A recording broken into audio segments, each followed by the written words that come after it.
Assalamualaikum warahmatullahi wabarakatuh. Perkenalkan, nama saya Putri Madiana. Saya akan menjelaskan analisis tapak Pusdiklat. Profil tapak.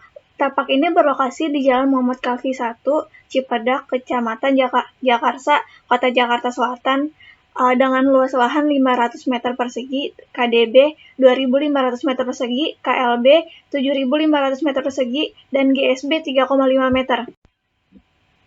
Tapak ini berbatasan dengan Sanggar Karina dan permukiman warga di sisi utara, dan di sisi selatan The Coffee Shop, kemudian di sisi timur yaitu Kedai Yongle, dan di sisi barat yaitu permukiman warga dengan jumlah lantai 5-7 lantai, dengan masa bangunan yaitu masa majemuk dan berkontur.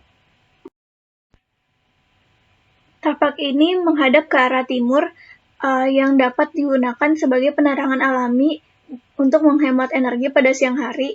Radiasi panas dari matahari ini juga dapat menyilaukan.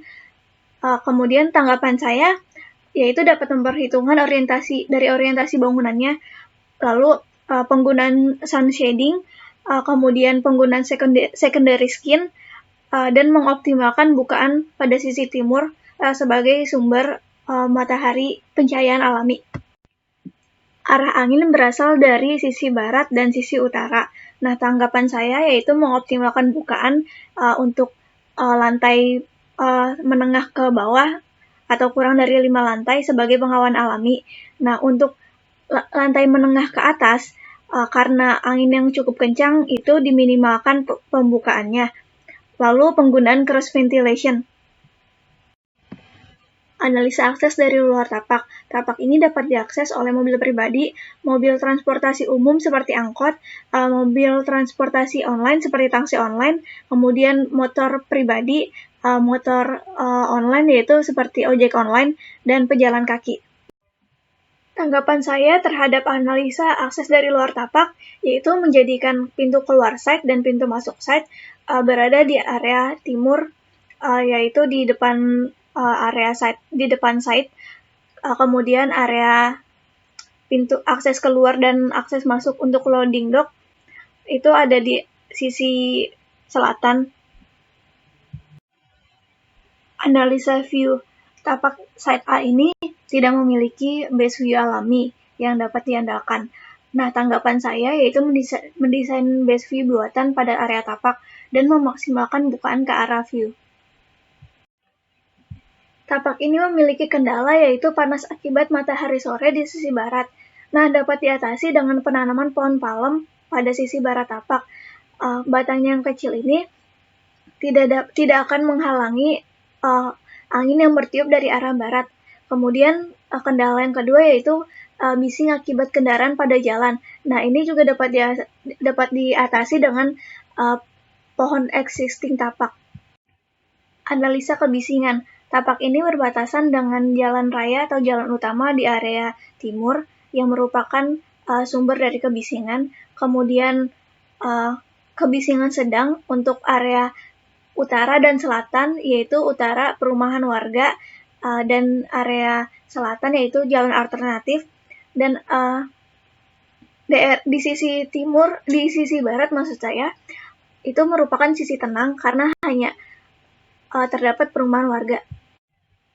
Tanggapan saya terhadap analisa kebisingan yaitu menjadikan area publik di area bising seperti parkir dan lobi, kemudian area semi publik di area sedang seperti restoran dan ballroom, kemudian di bagian tenang itu seperti dijadikan area private seperti asrama dan area lain yang memerlukan ketenangan, dan dapat juga diatasi dengan menanam pohon. Analisa kontur. Kontur pada tapak ini memiliki penurunan setiap levelnya setinggi 1 meter. Karena tingginya yang tidak terlalu curam, maka tidak diperlukan dinding penahan. Tapi tapak yang berkontur ini dapat digunakan untuk pembuatan rem. Kemudian kontur ini juga mempengaruhi peletakan inner core. Selanjutnya saya akan menjelaskan konsep tapak. Zoning. Pembagian zoning bertujuan untuk menetapkan area publik yang dapat diakses oleh semua orang, semi publik yang tidak dapat diakses oleh semua orang, kemudian private yang hanya dapat diakses oleh orang-orang tertentu. Nah, area yang paling dekat dengan pintu masuk yaitu area publik, kemudian area semi-publik, dan yang paling jauh adalah area private. Konsep sirkulasi pencapaian. Nah, jenis sirkulasi pencapaian tapak ini terdapat dua jenis, yaitu main entrance atau pintu masuk utama dan side entrance, yaitu pintu masuk untuk kegiatan servis. Kemudian saya desain dengan pintu masuk dan pintu keluar ini berada di sebelah timur atau sebelah depan tapak. Kemudian area untuk akses loading dock itu ada di sebelah selatan atau di area sisi tapak. Konsep sirkulasi dalam tapak. Sirkulasi dalam tapak dibedakan menjadi sirkulasi pejalan kaki, sirkulasi mobil, motor, dan barang servis. Nah, pola-pola sirkulasi ini terbagi menjadi 5, yaitu linear, radial, kemudian spiral, grid, dan network.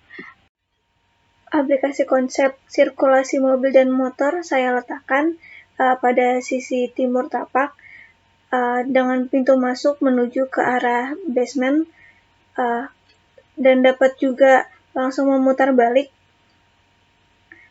untuk menuju ke pintu keluar. Pintu keluar juga saya letakkan di sisi timur dan untuk sirkulasi barang atau servis saya letakkan di sisi selatan tapak. Konsep parkir. Konsep parkir ini terdapat pola-pola parkir, yaitu ada 6. Yang pertama, pola parkir keadaan dua sisi sudut 90 derajat. Kemudian yang kedua, pola parkir keadaan sudut 30 derajat, 45 derajat, dan 60 derajat. Nah, yang ketiga, pola parkir pulau sudut 90 derajat. Lalu yang keempat, pola parkir sudut 45 derajat tipe A. Yang kelima, pola parkir pulau sudut 45 derajat tipe B. Yang keenam, pola parkir pulau sudut 45 derajat tipe C. Pengaplikasian konsep parkir saya pada tapak yaitu dengan meletakkan parkir bus pada sisi timur tapak. Kemudian untuk parkir motor dan mobil, saya desain berupa parkir semi basement. Konsep ruang luar dan inner court. Ruang terbuka itu terbagi menjadi 2, yaitu ruang terbuka aktif seperti lapangan olahraga, kolam renang, ruang tunggu, dan lain-lain. Kemudian ruang terbuka pasif yaitu seperti taman atau penghijauan dan lain-lain.